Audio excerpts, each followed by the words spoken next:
உள்ளாட்சி அரசு செய்தியால் இணைவோம். கோவை சிங்காநல்லூர் பகுதியில் உள்ள ரிலையன்ஸ் ஸ்மார்ட் மையத்தில் பேண்டிற்குள் வைத்து நூதன முறையில் மளிகை சாமான்கள் திருட்டு. இந்த சம்பவத்தில் ஈடுபட்ட 60 வயது நபரை அந்த நிறுவனத்தினரை பிடித்து காவல்துறையிடம் ஒப்படைத்துள்ள சம்பவம். கோவை திருச்சி சாலை சிங்காநல்லூர் பகுதியில் பிரபல நிறுவனமான ரிலையன்ஸ் ஸ்மார்ட் நிறுவனம் செயல்பட்டு வருகிறது.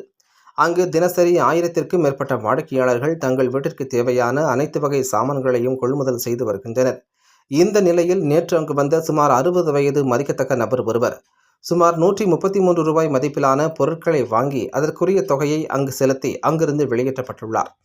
அப்போது அங்கிருந்த காவலாளிகள் அந்த நபரை சோதனையிட்ட போது சோதனை செய்யும் கருவியில் சத்தம் எழுந்துள்ளது. இதையடுத்து சந்தேகமடைந்த காவலாளிகள் அந்த நபரை முழுமையாக பரிசோதனை மேற்கொண்டனர்.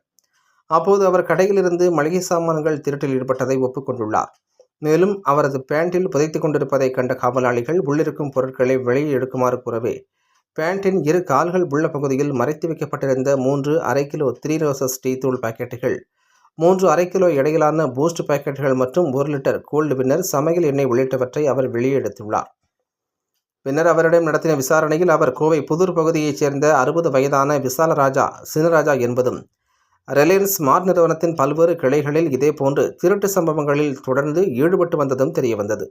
மேலும் அவர் அளித்த தகவலின் பேரில் ரிலையன்ஸ் ஸ்மார்ட் நிறுவனத்தின் பல்வேறு கிளைகளை தொடர்பு கொண்ட நிலையில் அவர் சுமார் 1,43,000 ரூபாய் மதிப்பிலான மளிகை சாமான்களை திருடி வந்ததும் கண்டுபிடிக்கப்பட்டது. தொடர்ந்து அந்த நபரை சிங்காநல்லூர் காவல் நிலையத்தில் ஒப்படைத்தனர்.